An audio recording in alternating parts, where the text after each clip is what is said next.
Chapter 1. The Feud. I will not fight, said Samson. but nobody should insult me. If we see any Montagues, they had better be quiet. Or what? Asked Gregory. I'll kill them all. All? Gregory stopped walking and looked at his friend. Every one of them. Said Samson. If they are Montagues, then I'll fight them if they say something to me. They began to walk on toward the square. What if one of the Montagues' dogs barks at you? Gregory asked jokingly. Then I'd fight with it. What about women? This time Samson stopped, as if to think about the question. It's all the same. If they are Montagues, they are my enemies, and they will know I'm angry. So you'd fight with the women? I didn't say that. Samson explained. I said they'd know I'm angry. I'd fight with the men. After beating them, I would be kind to the women. You mean you'd charm them once the Montague men were gone? Yes, I guess so. But that's not really showing them that you're angry, unless you think charming the women is the same as fighting the men. Isn't it? Samson answered. Either way, it's about showing the Montagues who's the boss. I'll beat the men with swords, the women with smiles and pretty words. It's all the same. I wish it were the same, said Gregory, seeing two servants from the Montague family approaching from across the square. Then you could just smile and say kind things to these two and be satisfied. Samson watched the two men strut through the square. I can think of nothing kind to say. The two men began to walk toward Samson and Gregory, looking at them with angry eyes. They were making nasty remarks among themselves about Samson and Gregory. Gregory gave an unnatural smile as the two passed by. Samson did the same, but he could not hold in his hatred. As soon as the men passed, he stuck out his middle finger and went, Arr! The men stopped and turned. Are you giving us the finger, sir? Said one of them. Samson whispered to Gregory. Is the law on our side if I say yes? No. Then no, Stated Samson. But I saw you stick out your finger. Said the man named Abraham. And I heard you make a noise. Said the other named Balthazar. Then I stuck out my finger, sir. Said Samson innocently. And I made a noise. What about it? That's just like a man from the Capulet family, isn't it? Said the other man. Making rude gestures to honest people and then too cowardly to confess to it, just like a Capulet. Agreed Abraham. Cowards, every one of them. There's no reason to call anyone a coward. Said Gregory. I'll show you who's a coward. Said Samson. As he grabbed his knife, he accidentally pushed Gregory into Abraham. You saw that, Balthazar. He attacked me. Shouted Abraham. It was too late to keep the peace. All four men wrestled in the street. A crowd gathered and began shouting and cheering. Benvolio, old Montague's nephew, heard the fighting. He didn't really like the feud between his family and the Capulets. He knew that all this hatred would only result in death and death in more hatred. But he knew the only way to stop the fighting was to jump between the angry men. Therefore, he drew his sword and ran toward the four men fighting in the square. Peace! Put your weapons away!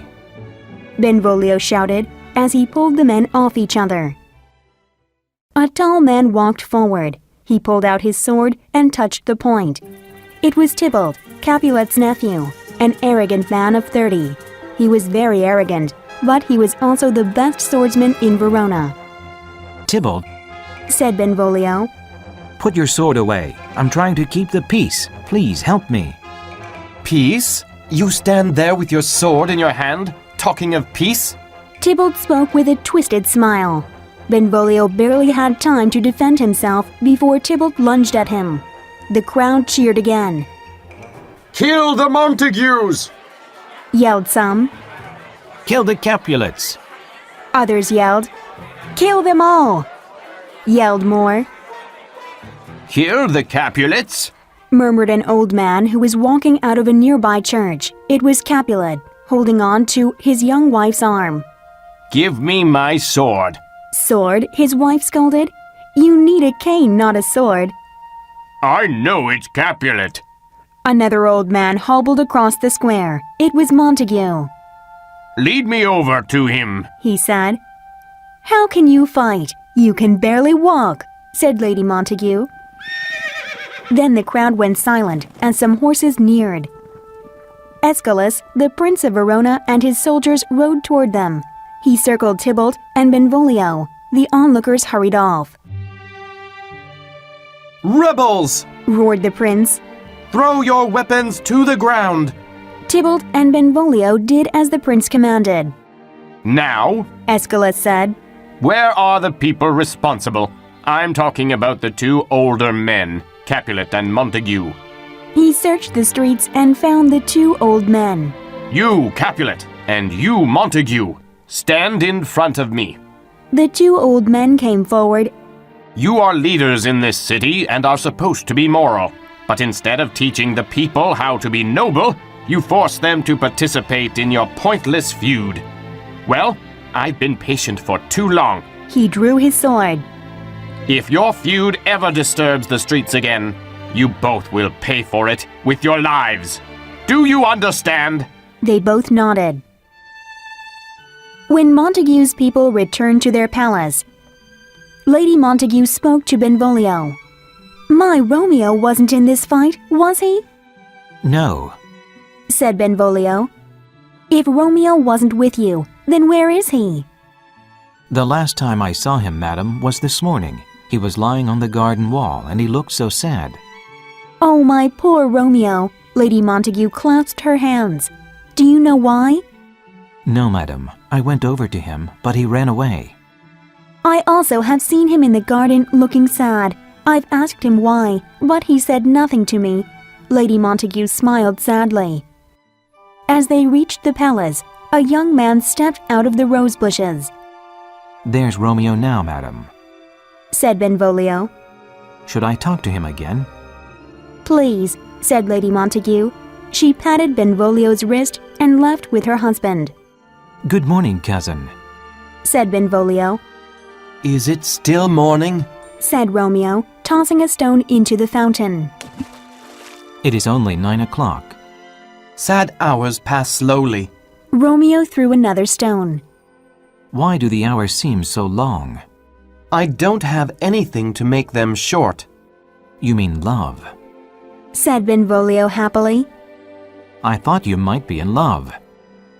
Romeo threw more stones into the fountain. Out!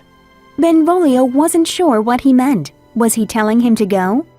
I don't understand, Romeo. Out! He repeated. I'm not in love, but out of love. The one I love does not love me. Therefore, I'm out of love. Benvolio slightly chuckled at what he thought was a joke, but Romeo had not been joking. Don't laugh at me. He stared at Benvolio. No, no. Benvolio said. It's just that... Romeo raised his hand. Forgive me, he said. I haven't slept in a day because I've been thinking so much. Then he noticed the blood on Benvolio's face. I didn't even notice that you have been injured, It's nothing. said Benvolio. Just the usual fight with the Capulets. I should have been with you. Maybe I couldn't help, but perhaps one of the Capulets would have stabbed me and put me out of my misery. You aren't serious. But something in Romeo's eyes said he was. I hate to see you like this. Hate? Romeo yelled, grabbing Benvolio. Hate to see me in love? Then you hate me. He shook his cousin. Maybe you would rather see me in hate. Is that it? Montagues love to hate, fight, and kill. But whether we love to hate or love to love doesn't matter. It's all the same passion, and it will kill us all the same. Benvolio didn't like what Romeo had said. After all, he had risked his life to stop a fight earlier. But he knew that Romeo was right.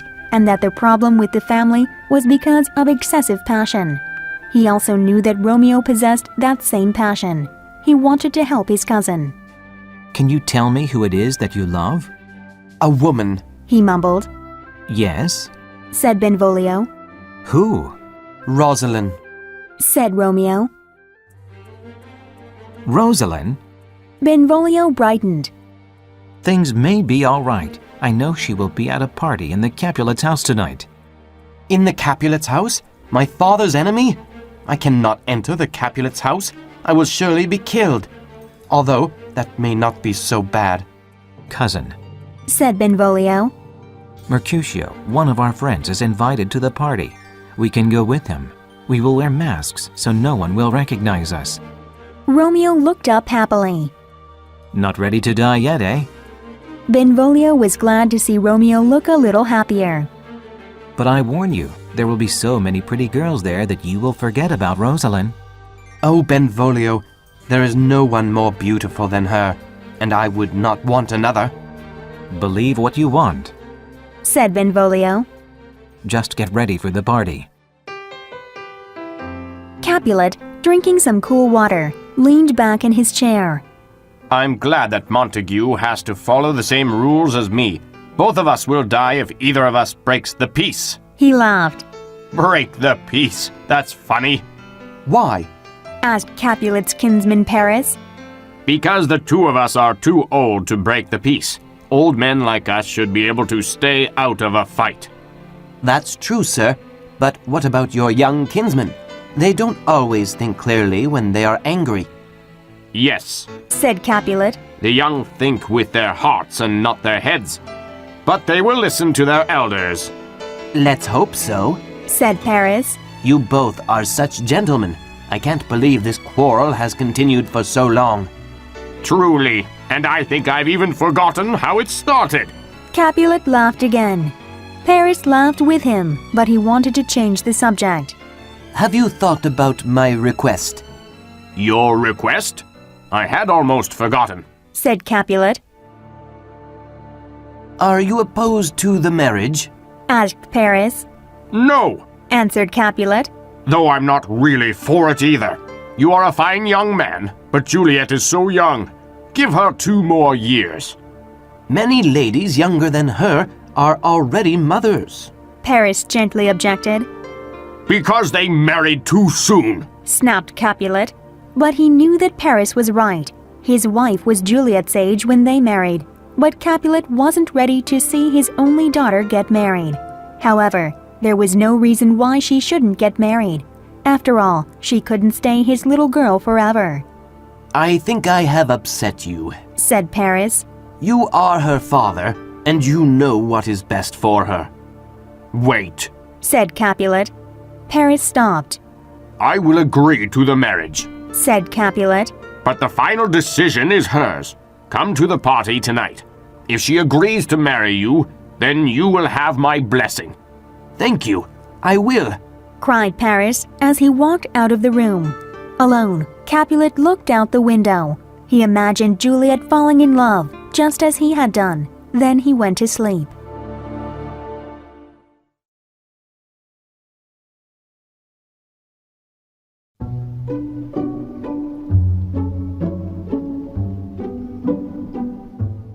Chapter 2. Love at First Sight. Nurse! Called Lady Capulet. Coming, madam, yelled the nurse as she ran down the stairs. Where's my daughter? Demanded Lady Capulet. Where are you, Juliet? The nurse shouted up the stairs. Juliet appeared at the top of the stairs. Her long black hair looked beautiful. Now, began Lady Capulet, you are old enough to get married. So tell me, Juliet, how would you like to be married? Juliet thought the question was awkward. She didn't want to defy her mother, so she chose her words carefully. I've always dreamed of getting married, she said politely, but I'm still too young to think of marriage. Lady Capulet knew this would be difficult, so she spoke directly. I will be brief. The brave Paris wants to marry you. What do you think, Juliet? spoke Lady Capulet. "He will be at the party tonight. Take a good look at him before you answer." "I will look," replied Juliet. Lady Capulet couldn't tell if Juliet was happy and wondered if she could love Paris. Come on, Yelled Mercutio to Romeo and Benvolio. we're going to be late. I thought a man in love could fly here on Cupid's wings. Mercutio laughed. You're wrong, Mercutio. Romeo said. Love is burdensome, so a lover's feet are slow. Does that mean you can't dance tonight? Mercutio asked. If I was in love, I would dance. Well, we don't have time to talk. We are already late.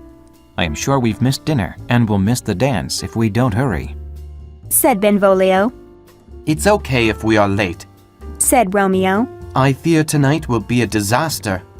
Okay, Said Mercutio. we'd better hurry then. I don't want to keep a man in love from his disaster. They hurried down the street and arrived at a gate. Just beyond was a large hall, and they could hear the sounds of music and laughter. Let's put on our disguises. Said Mercutio. Otherwise, the doorman will not let us enter since we are Montagues. The three entered the party wearing masks. Mercutio and Benvolio joined the dance, while Romeo walked among the crowd of people. He was hoping to see his beloved Rosalind. But Romeo saw someone else. She seemed like a picture. She moved effortlessly, as if she was floating on air. She was so beautiful. She was like an angel. She is so beautiful that she makes the stars shine bright. Romeo mumbled to himself. He walked as if in a trance. Was I really in love before now? He asked himself. No, He answered aloud. no, I have never really seen beauty before tonight. He lifted his mask, hoping the lady would see his face. She did. What's the matter? Asked Paris as Juliet stopped dancing. Nothing, she answered. Something is in my eye. They continued dancing, but Juliet couldn't stop looking at the person she had just seen. Neither could her cousin. A Montague! Tybalt said angrily. He comes to our party masked to make fun of us. What's the matter? Asked Capulet as he walked over to Tybalt. Uncle, Said Tybalt, pointing to Romeo. he is a Montague. Capulet looked. It's young Romeo. Romeo! Shouted Tybalt. Calm down, nephew. Said Capulet. Leave him alone. He appears to be a gentleman. Be patient and don't think about him. Too late. Replied Tybalt. Capulet didn't like that Tybalt was being rude, but he tried to reason with him. It's what I want. He said. Please respect my wishes and be happy. Sad people don't belong at parties. Sad people belong at parties when an enemy is a guest. I cannot tolerate him. You will tolerate him. Capulet scolded. Tybalt turned his back on his uncle. How can you turn your back on me? Shouted Capulet, grabbing Tybalt and spinning him around. I'm the master here, and I said to leave him alone. It's terrible. Muttered Tybalt. It is, but you're being childish. Said Capulet. Childish? I'm 30 years old. Answered Tybalt. Will you be a man if you cause trouble with my guests? Their voices became loud. The musicians stopped playing and the guests stopped dancing. Excuse me, my lady. Said Paris to Juliet. If I'm to be your husband, what your family does affects me. I had better see what the problem is. Of course, answered Juliet, but she didn't even hear what he said. It was good that he was leaving, though. Capulet noticed that they were being too loud. There's nothing to be concerned about. Please continue dancing and having fun, He declared. Then he pinched Tybalt's cheek and told him to go and dance. Tybalt pretended that it was nothing. He bowed to his uncle and walked away bitterly. On the dance floor, Juliet heard a whisper in her ear. The dancing is starting, It said. but follow me. Where to? She turned and saw Romeo. Even with a mask on, He was the most handsome man she had ever seen. She followed him to a private spot. Romeo removed his mask and took Juliet's hand. Your hands are gentle. He said. You are like an angel, and I would like to give you a tender kiss. Juliet felt excited as the blood rushed to her head, but she kept calm. Angels have wings and often fly away, she said. Then she gently laced her fingers through his and held his hand tightly. Romeo shivered. The sensation of her touch was amazing. He wanted to kiss her more than ever, but she hadn't given him permission. Don't angels have lips? He said as he stroked her hand. Yes, she said. She knew Romeo wanted to kiss her, and she wanted him to, but she didn't want to be too bold. Juliet knew it wasn't proper for a young lady to tell a stranger to kiss her. But his touch was so gentle, so strong, and so warm that she could almost imagine what his lips would feel like. How could she get him to kiss her? Romeo was waiting for an answer.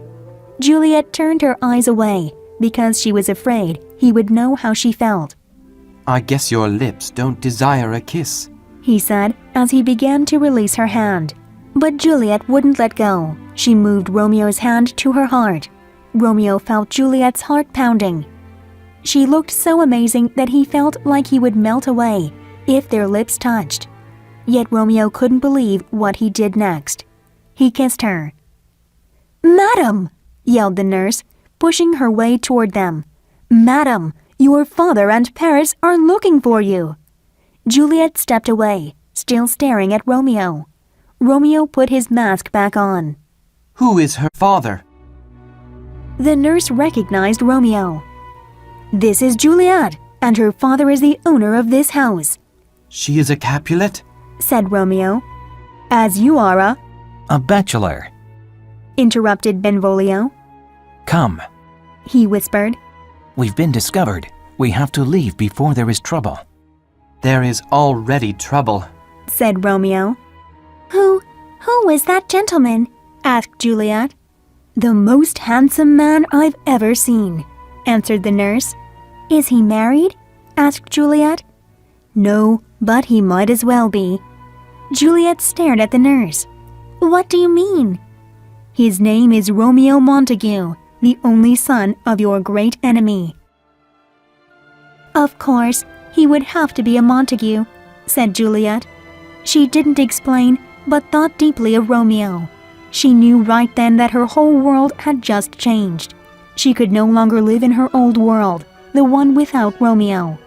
That Romeo was her enemy only made her feelings stronger.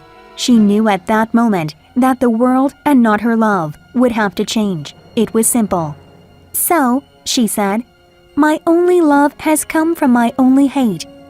What's this? Love? Whispered the nurse. My baby girl is in love? Juliet! Came a call in the distance. It was Paris or her father. Juliet didn't care. Tell them I've gone to bed.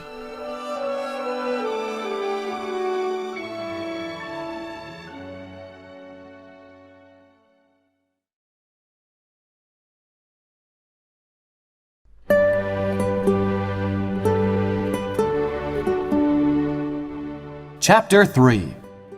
The Secret Wedding. Romeo was thinking strange thoughts. He couldn't go home. He needed to see Juliet again, but he could not go to her house. Yet there was nowhere else to go. He walked in the night back to the house of his father's enemy. He climbed the garden wall and waited. He crouched in the bushes. In an upper room, lit by a single candle, was the shadow of a woman. What light is in the window? Whispered Romeo. The door slowly opened, and Juliet stepped onto the balcony. It is my angel! Gasped Romeo. Oh, it is my love! Oh, if only she knew how much I loved her! Juliet carried a candle and set it on the balcony. She looked into the darkness and her lips moved. She speaks, whispered Romeo. Then she spoke. Ah, me, Oh, speak again, my angel. said Romeo softly. He could see her breathing. He wanted to run to her, climb up the balcony, and hold her.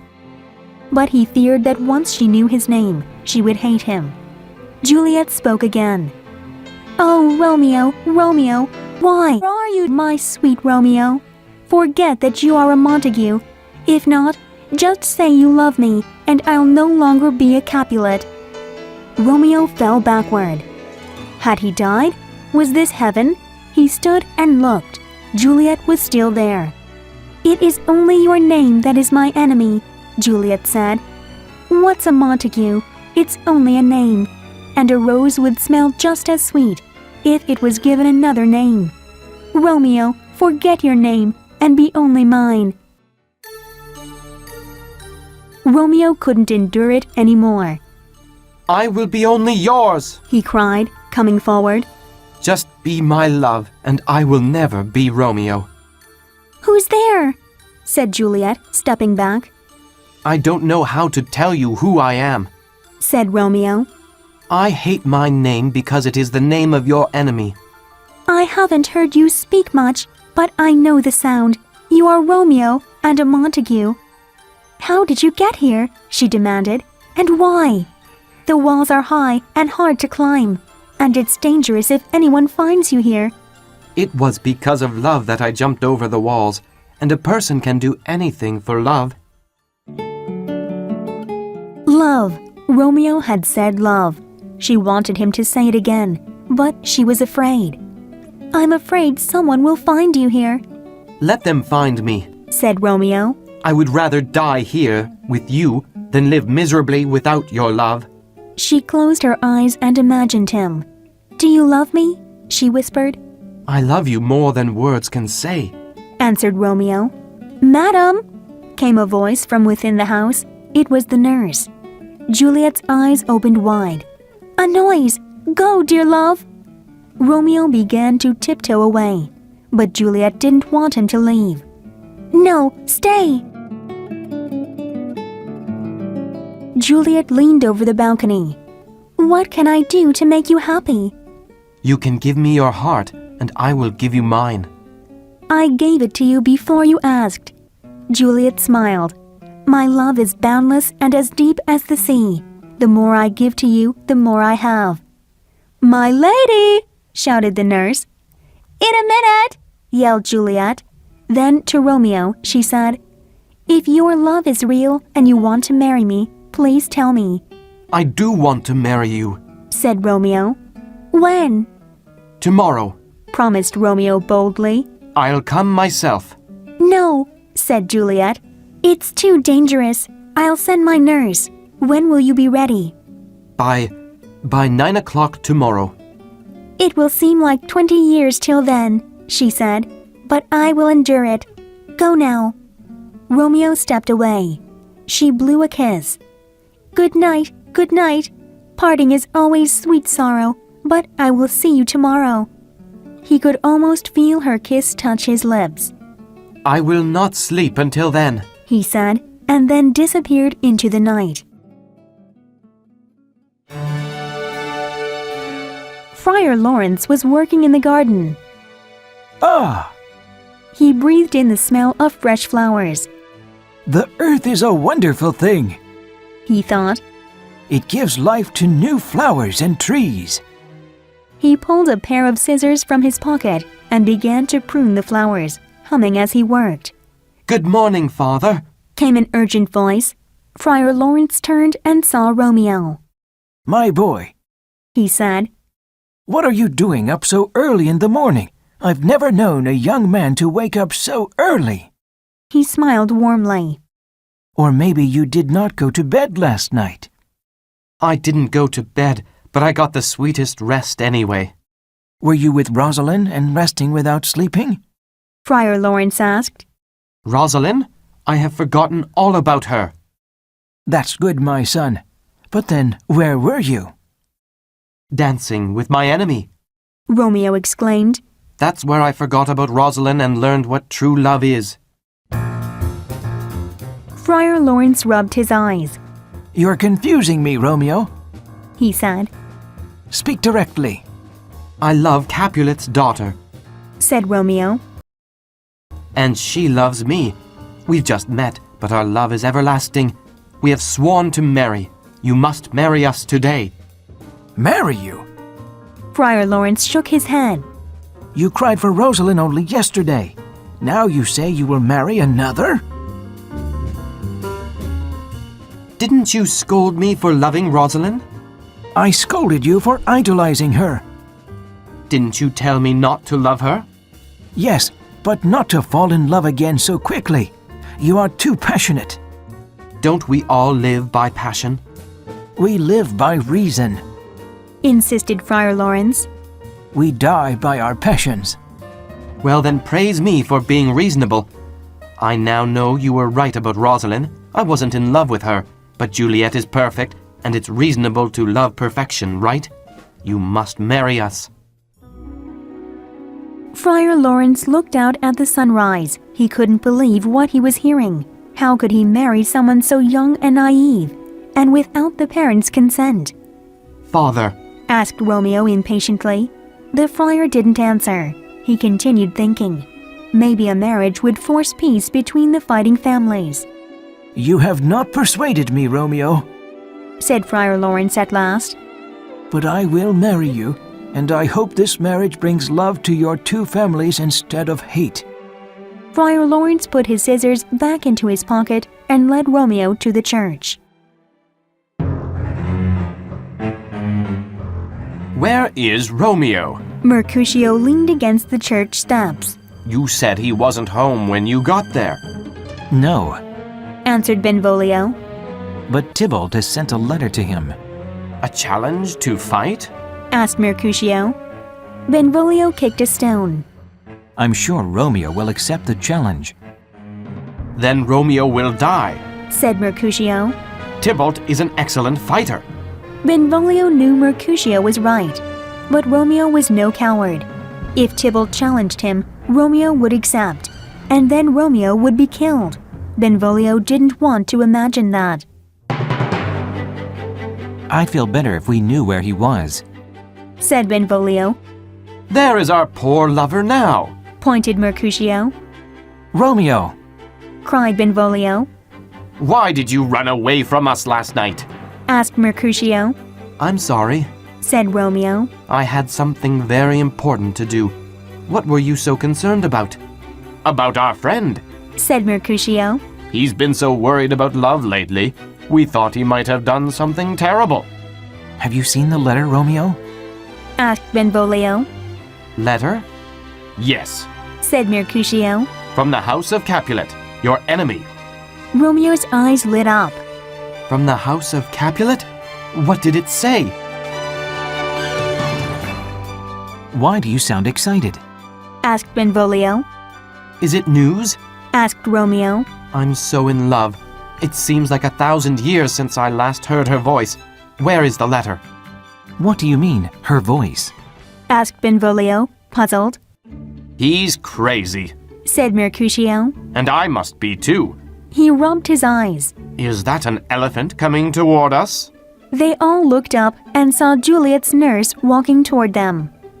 Oh, I see. Said Mercutio, loud enough for the nurse to hear. It's just a fat lady. Fat lady! The nurse turned red with anger and ran toward Mercutio. You have no manners! Stop this! Yelled Benvolio. Both of you, calm down. I was looking for young Romeo here, but I'm sad to see him with such rude men, said the nurse. Take him with you. Said Mercutio. A man in love is not good company for bad-mannered men like us. What can I do for you, madam? Asked Romeo. Can I talk to you in private, sir? Asked the nurse. They stepped aside. The nurse studied Romeo. My young lady has told me everything. I have a message from her. But first, she is so young. So do you only pretend to love her? Pretend? Protested Romeo. I cannot pretend. With Juliet, I have discovered myself. My heart, my mind, and my soul belong to her. The nurse no longer doubted Romeo. She looked into his dark eyes. He was so handsome. Romeo interrupted her stare. Are you happy with my answer? She blushed. My lady loves you, and she is very precious to me. What is important to her is important to me. Oh dear Romeo, she said, you're going to make Juliet very happy. Romeo smiled. I plan to, He said. I've talked with Friar Lawrence, and he has agreed to marry us. Create a plan and bring Juliet to the church so we can be married. Married, said the nurse. How beautiful. Bring her as soon as you can.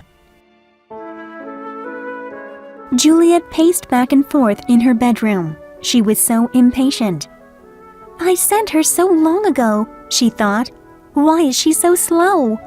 She sat down but stood up again. The nurse had been gone for over 3 hours. How long does it take to walk to the town square? The door blew open, and Juliet heard footsteps coming up the stairs. Oh, here she comes, cried Juliet. She opened her bedroom door. Oh, what happened? She begged. Did you meet with him? Why do you look so sad? Just a minute, said the nurse as she reached the top of the stairs. I'm out of breath. Juliet shook her. Tell me, is it good news or bad news? The nurse pinched her cheek. You told me his face was more handsome than anyone's, but his hands, his feet, and his whole body are better too. The nurse fell onto the bed. Juliet jumped on top of her. I know, she snarled. But what did he say about our marriage? He said something about it. Oh, you tease me, cried Juliet. Am I going to be married today or not? The nurse grinned. You didn't want to get married with Paris so quickly. Why are you so eager to marry this Romeo? Juliet stood up and straightened herself. I'm not eager, she said. But what did Romeo say? Do you have to go to confession today? Stop teasing me. Tell me what Romeo said. Juliet was frustrated and fell onto the bed. The nurse felt sorry for her. Okay, I was only teasing you. A young woman that is going to get married can forgive me. She smiled. Married? The word echoed in Juliet's head. Now, if you want to make any confessions, you have to go to church. There, you will find a young man who is eager to marry you. She smiled again. Juliet gasped. Juliet hugged the nurse. Thank you, she cried. Let's go right now. Friar Lawrence was preparing Romeo for the wedding. He wasn't sure if this wedding was the right thing to do. Marrying 2 young people without their parents' permission was not right. He wanted this marriage to bring the 2 families closer together, but he wasn't sure if it would. Will they get angry? Will they get angry with me? He thought. Amen already, said Romeo. He was impatient from waiting on Friar Lawrence. Calm yourself, Romeo. Scolded Friar Lawrence. You need to live and love moderately. If not, neither love nor life will last long. But he knew Romeo wouldn't be calm, neither would Juliet. Then Juliet came running toward the church. I should send both of them home, thought Friar Lawrence, but he knew he couldn't do that. Good afternoon, Father, sang Juliet. She jumped into Romeo's arms. Juliet, cried Romeo, holding her. please tell me you love me as much as I love you, and how happy you will be after we are married. I love you so much that words can't describe it, she said, and kissed him. Okay, enough. Said Friar Lawrence, separating the 2. Let's hurry with the wedding. Friar Lawrence took them to the altar. Then he quickly performed the wedding ceremony. When he was through, he left them to pray, and he went to the garden to think.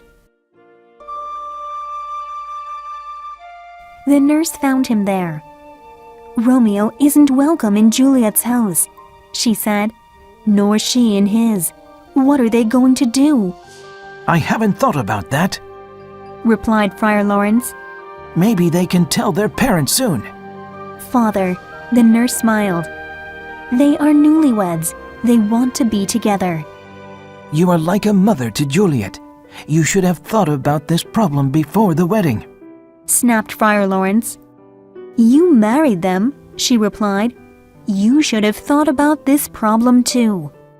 They need our help, so how can we solve this problem? Asked Friar Lawrence. Their parents will kill us if they find out about this. We have to keep it a secret for a while. But we have to give these two time to be man and wife together. I'm sure they'll be okay after a while. Right. Agreed Friar Lawrence. Take Juliet home. I'll help Romeo find a way to go into her bedroom tonight. That should solve the problem for a while. We'll worry about the parents later.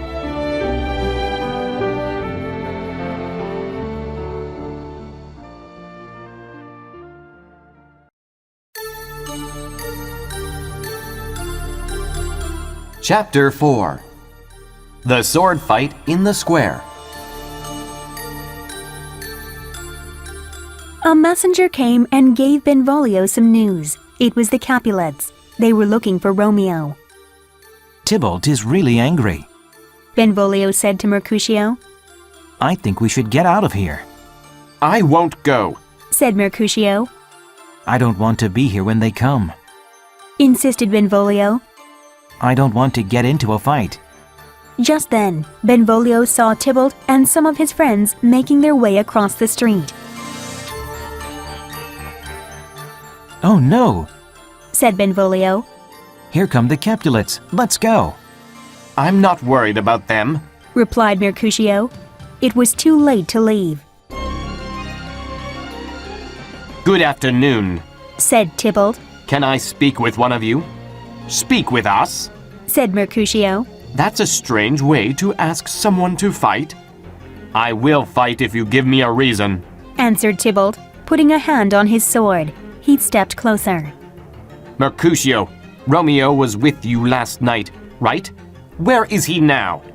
Do I look like a slave? Asked Mercutio. Am I supposed to answer your every question? Even if I did know where Romeo was, I wouldn't tell you. Tybalt drew his sword. Gentlemen, Interrupted Benvolio. either stop this fight or go somewhere else to finish it. Everyone is watching us. No need. Said Tybalt. He saw Romeo walking toward them. Here comes my man. Your man? Said Mercutio, teasing Tybalt. Is he one of your servants? A mistake. Said Tybalt, as Romeo came up to them. I should have called him a villain instead. He looked at Romeo. Romeo just smiled. Tybalt, He said. I love you, so I will forgive your anger. You will soon learn that I'm not a villain. Until then, goodbye. Tybalt thought Romeo was just making fun of him. You ruined our party last night with your presence. Now turn and draw your sword. Shouted Tybalt. I've never hurt you, Tybalt, and I couldn't now. I love you like a brother. More like a brother than you know. He bowed. Be happy. Mercutio looked at Romeo. He's being dishonorable. Why is he acting like this? I think he's being reasonable. Said Benvolio. Let's peacefully go away and be happy. I'll be happy when Tybalt is dead. Said Mercutio. Tybalt lifted his sword. I'm ready for you. Tybalt, Mercutio, Said Romeo. put your swords away. Mercutio pushed Romeo aside and lunged at Tybalt. Tybalt stepped aside. Then he began swinging his sword at Mercutio. Tybalt, Mercutio, the prince has forbidden this. Stop! Romeo shouted. Benvolio, help me stop this fight. Romeo stepped between the two and grabbed Mercutio, but Tybalt kept coming. Mercutio tried to defend himself, but Romeo was holding him too tightly. Tybalt's sword stuck into Mercutio's chest.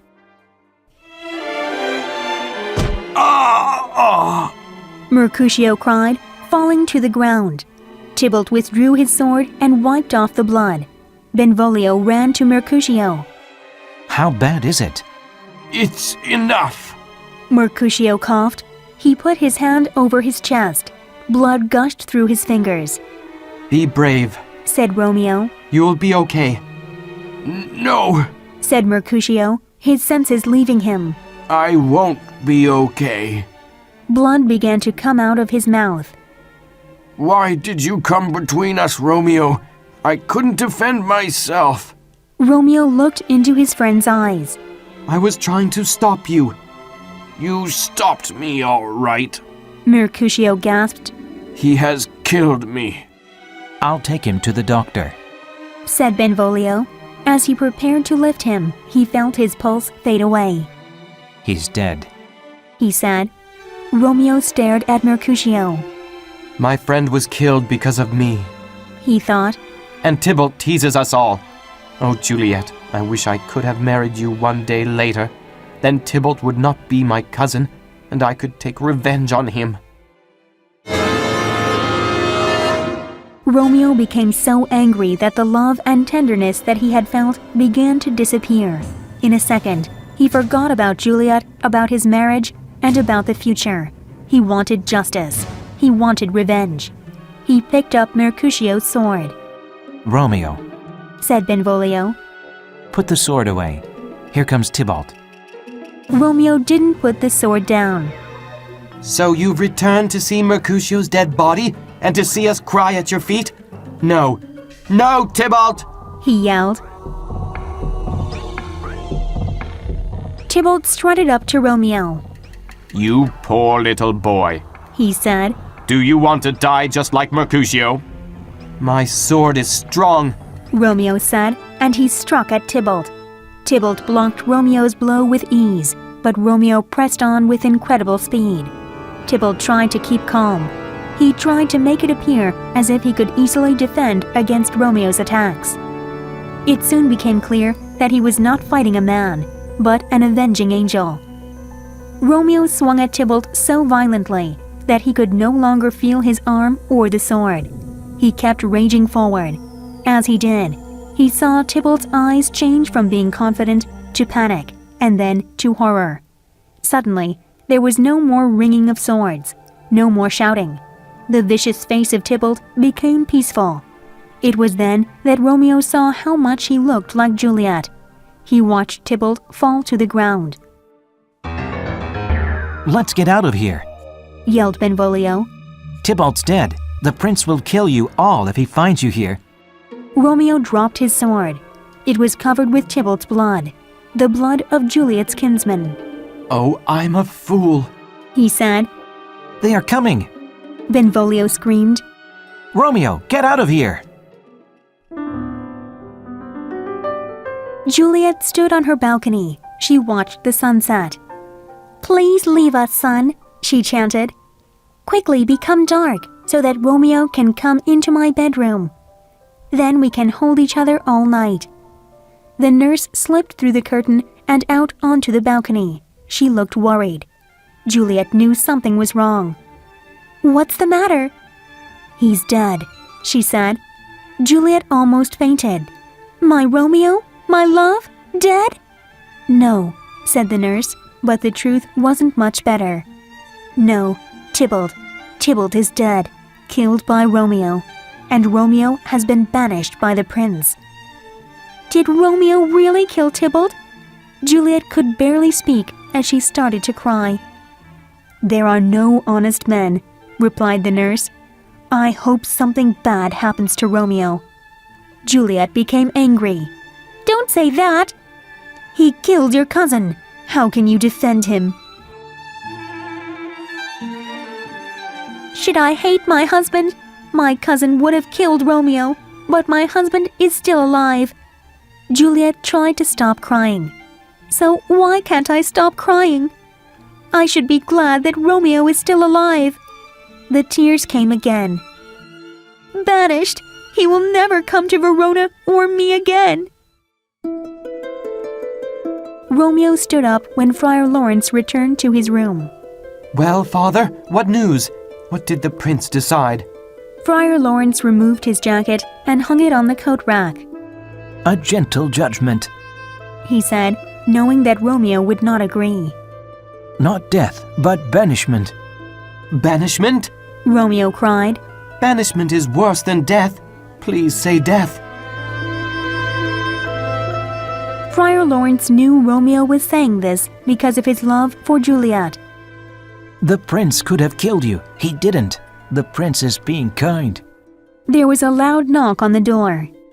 Hide yourself, Romeo, said Friar Lawrence. Romeo hid as Friar Lawrence opened the door. It was the nurse.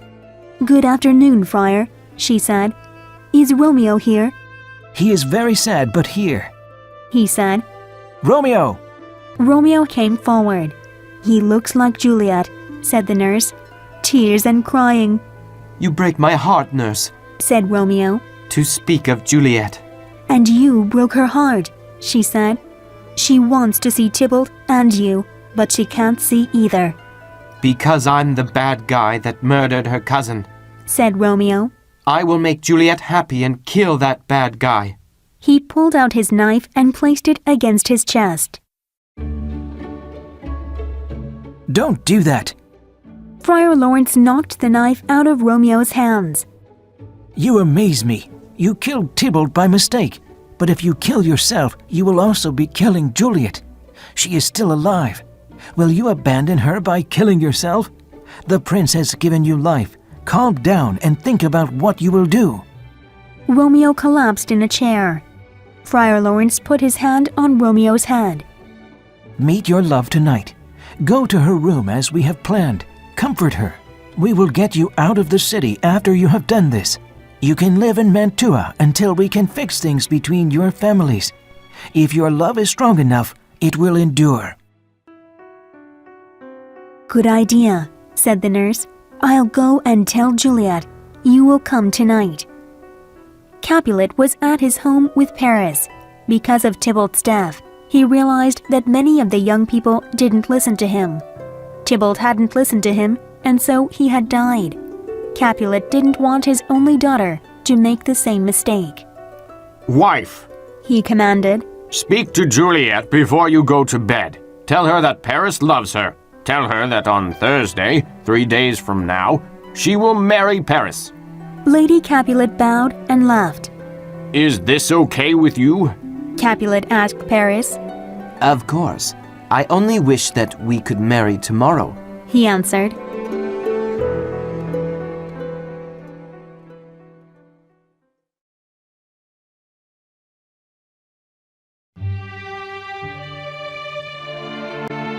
Chapter 5. The Secret Plan. Upstairs in Juliet's bedroom, Romeo kissed his lover's lips. "Why do you have to leave so soon?" Juliet asked. I must go and live or stay and die. "Stay, and we will die together," she said as she hugged him. He kissed her again. I will if you will. "My lady," whispered the nurse as she opened the bedroom door. "Your mother is coming," Goodbye, my wife, my love. said Romeo. One more kiss and I'll leave. He moved her hair and kissed her forehead. "My husband," said Juliet, "I must hear from you every day," Goodbye. he said again. I'll write you every day. "When will we meet again?" Soon. "Hurry!" cried the nurse. "I'm frightened," said Juliet. Trust me. Romeo said. He kissed her and climbed down the balcony. "How are you, Juliet?" Lady Capulet asked, opening the door. "I'm not well," said Juliet, dressing quickly. "Still crying over your cousin's death?" Lady Capulet asked. "We are all upset." Her mother then gave her the news. "Next Thursday morning, you will marry Paris at St. Peter's Church." "No, I will not!" Juliet yelled, before she had time to think about what she was saying. Lady Capulet was angry. "You disobey?" "I mean," Juliet said, "it is impossible." Footsteps were coming up the stairs outside the bedroom. "Your father is coming. Tell him yourself." Capulet came into the bedroom. "Father," Juliet said, "I cannot marry Paris." But I desire you to marry him. Capulet said. I understand, but I cannot. Do my desires mean nothing to you? They are very important to me, but I'm unable to marry Paris, How can you disobey me? yelled Capulet. Am I the master of this house? You will marry Paris next Thursday. Please, father, cried Juliet, falling and grabbing her father's ankles. You've always let me make my own decisions. Please, let me make my own decision now. Decisions? I'll give you a decision to make. Marry Paris next Thursday, or never look at me again. Don't speak. Just do it. He said.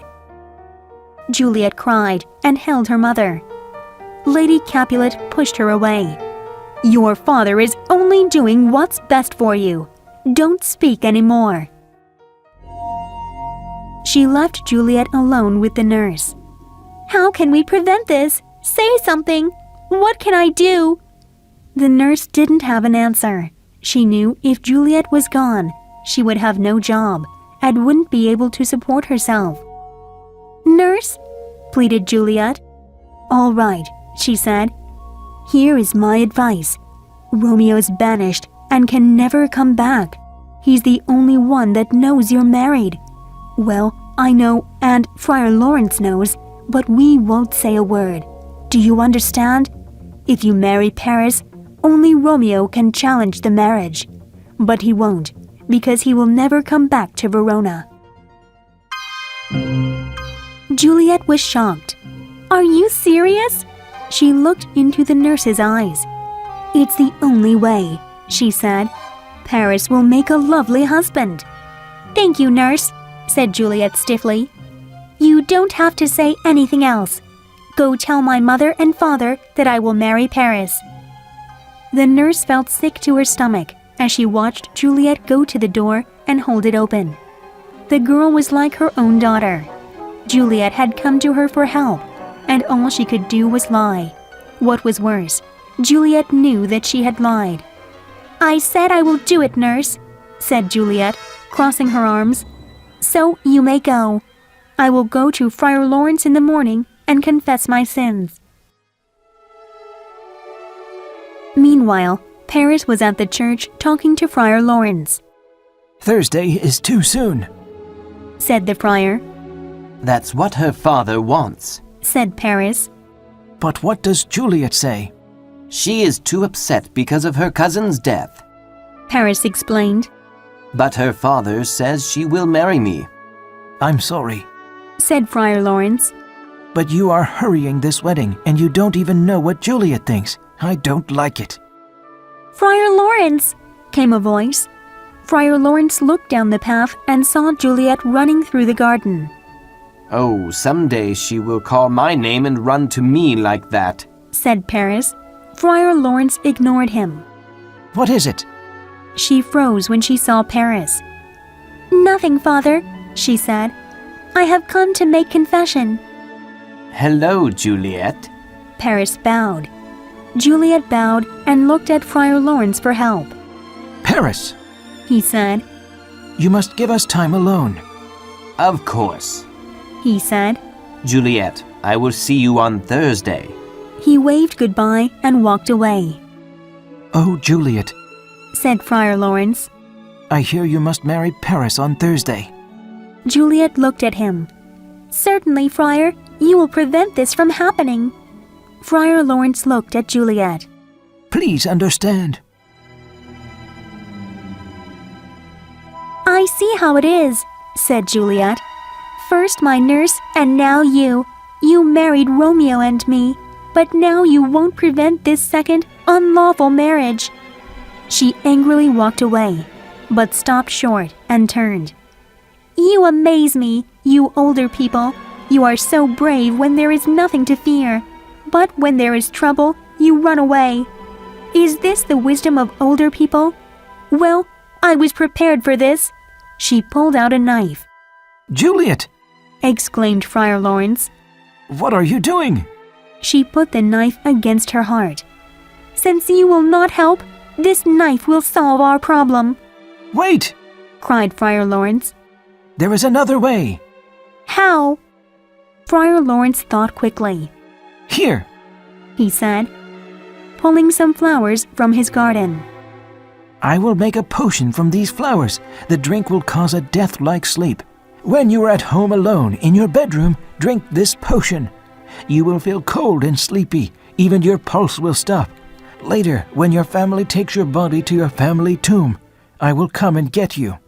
I'll tell Romeo of this plan by letter. He will come too. Don't be afraid. A determined look came over Juliet's face. Give it to me. I am not afraid. Friar Lawrence went into his kitchen and prepared the potion. The nurse put Juliet's wedding dress on her bed. You'll be a beautiful bride, she said. Paris is a lucky man. Capulet and his wife stood on the side. Juliet looked at them. I'm happy to have a great father and mother. She gave a half smile and bowed. You are a perfect lady, said Capulet. Juliet moved the wedding dress and sat down. Please excuse me and leave me alone for the night. I must pray, Let's go. Leave her to pray. said Capulet. Daughter, you have made me very happy. He hobbled out of the bedroom. Should I wait beside you tonight? The nurse asked. Thank you. Juliet didn't even look at the nurse. But that's okay. You've done enough for me already. The words hurt the nurse's feelings. I would do anything for you. You know that, the nurse said softly. Then leave me, Juliet said. The nurse walked out of the room. Get some sleep, said Lady Capulet. You will need it. She left. Juliet silently closed the door and took out the potion Friar Lawrence had given her. She held it tightly. She had a thought. What if she woke up before Romeo came? Wouldn't she suffocate in the family tomb? Worse, what if, surrounded by horrible images of death, she became crazy? What if, waking up beside Tybalt, she became mad? What if... Enough of what-ifs, she whispered. This is the only answer. She put the bottle to her lips. Romeo, I drink this for you. She drank. Her throat burned. She gagged. Bright lights appeared before her. Her body went numb. She felt herself falling, and then nothing. Before dawn, the nurse woke up and went to Juliet's room. One word of encouragement, she mumbled. That's all. Surely Juliet will listen to me. She opened Juliet's door and tiptoed to where the young lady was sleeping. She put her hand on her cold forehead. Her scream woke up the entire house.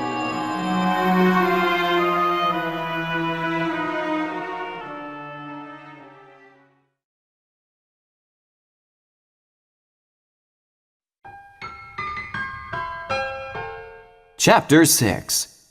The Lover's Tragedy.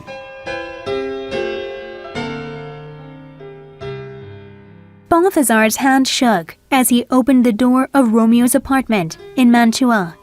Ah, Romeo said. news from Verona? Do you have a letter from the friar? How's my father?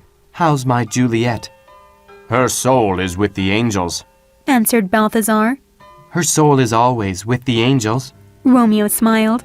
But what about the rest of her? Her body is in the Capulet's tomb. Romeo rose from his desk. What do you mean? I saw her body in the tomb. She is dead. That can't be true. I wish it weren't true. Go, Balthazar. Get me a horse. Meet me by the city walls. I will leave tonight. Please don't go, sir. Said Balthazar. You are angry and nothing good will happen because of this. Romeo gathered his things and packed them into a bag. You are mistaken. This is not anger. It is a reasonable response to these events. Now go and do what I told you. Balthazar left. Juliet, Said Romeo. I will lie with you tonight. But how? He wondered. Then he remembered. There was a man in Mantua who sold strange drugs. He threw his bag over his shoulder and walked out. As soon as he walked out, a monk arrived at Romeo's apartment. Hello! He cried. I have a letter for Romeo. Hello? It comes from Friar Lawrence, and it's very important. Is anyone there? Hello? No one was there to answer. Friar Lawrence stayed hidden as he walked to the Capulets' family tomb. By looking at the moon, he could tell that it was almost midnight. That meant that Juliet would wake up soon. He didn't want to think about Juliet waking up in a cold tomb surrounded by dead bones. He walked faster until he arrived at the crossroads where he had instructed Romeo to meet him. There was nobody there. He waited for a long time, but there was no Romeo. Finally, he saw a man walking toward him, but it didn't look like Romeo. Who else would be coming to the graveyard at this time of night? He thought.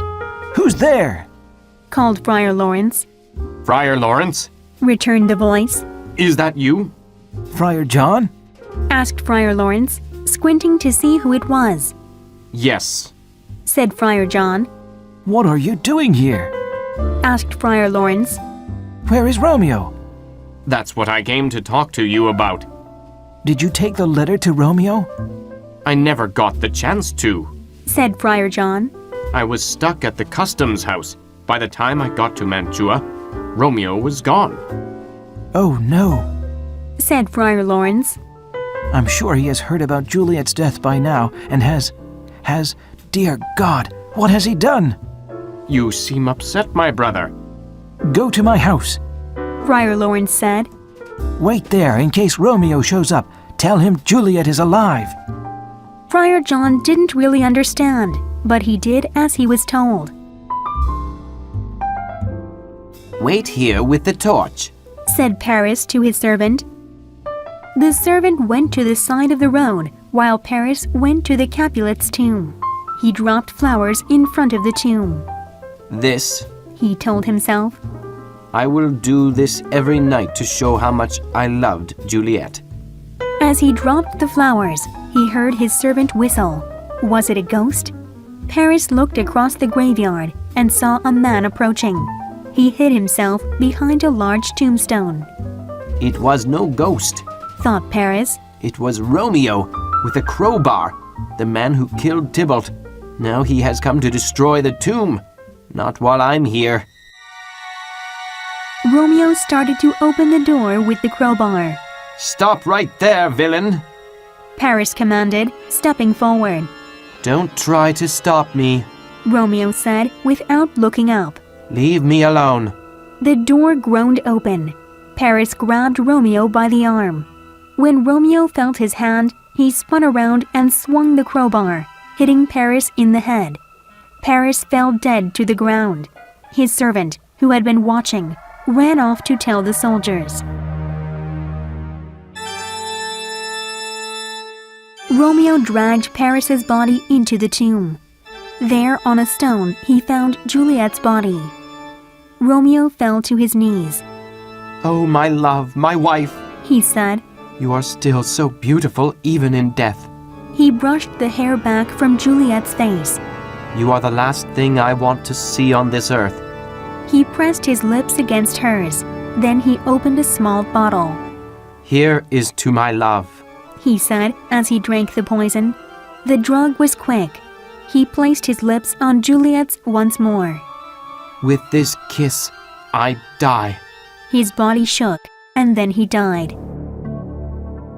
Who's in here? Called Friar Lawrence as he entered the tomb.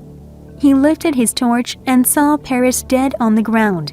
Then he saw Romeo dead at the base of the stone where Juliet was lying. If only I had been here 1 hour earlier, then I could have saved them both. He mumbled. Juliet groaned. And now the lady awakes. Juliet rose up and saw Friar Lawrence. Friar, she said, where is my husband? Horses could be heard in the distance.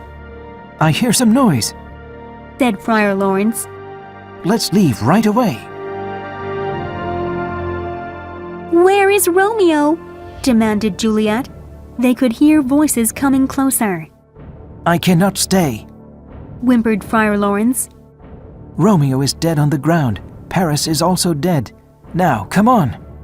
"You may go," she said, kneeling to examine Romeo. My lady, I have to go. "Then go," Juliet said, "but I cannot." Friar Lawrence looked at Juliet and then ran out of the tomb. "What's this?" thought Juliet. "A bottle in Romeo's hand. It's poison." She looked at the bottle. "You drank it all and didn't leave any for me." She took the knife from Romeo's belt. "I cannot live without Romeo," she said, and she stuck the knife into her heart. She fell on top of Romeo, just as the prince rushed in. Montague followed him in, and so did Capulet and his wife. The peace in my city has been broken. The prince looked at the two old men. I'm sure that this is because of the hate you have between your two families. More torches were brought in. What happened here? Demanded the prince. A captain entered and whispered into the prince's ear. The prince nodded. All right then, bring the suspicious man in. Two soldiers dragged in Friar Lawrence and threw him on the ground. Friar Lawrence pleaded. I know I look guilty, but I didn't murder anyone. Then what happened here? Asked the prince. Friar Lawrence told them everything. He told them how he had married Romeo and Juliet. Everyone gasped. When old Capulet said he wanted her to marry Paris, she came to me for help, said Friar Lawrence. I gave her a drink to make her sleep. She would have killed herself there in my room if I hadn't. Continue, said the prince. I tried to tell Romeo, but my letter arrived too late. When I came here to get Juliet, Romeo had already arrived. He didn't know that she was just sleeping, so he killed himself. He looked at Paris's body.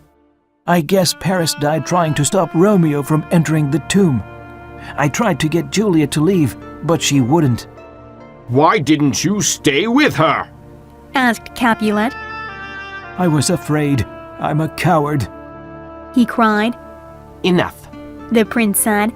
It's true that you should have helped these young people, but it's not your fault, said the prince. He turned to Capulet and Montague. See what has happened because of your ancient grudge? You've lost your only children. Capulet looked up from the body of his daughter. He saw his old enemy kneeling across from him. Brother Montague, he said. Please forgive me for all of this hatred. Montague leaned across the bodies of Romeo and Juliet and put his arms around Capulet. I will make a pure gold statue in honor of your daughter, and I will put one of Romeo by her side. Prince Aeschylus lifted the two old men to their feet. Let's leave this place and talk somewhere else. He led all the grieving people out of the tomb. There has never been a more tragic story than this one of Romeo and Juliet, said the prince.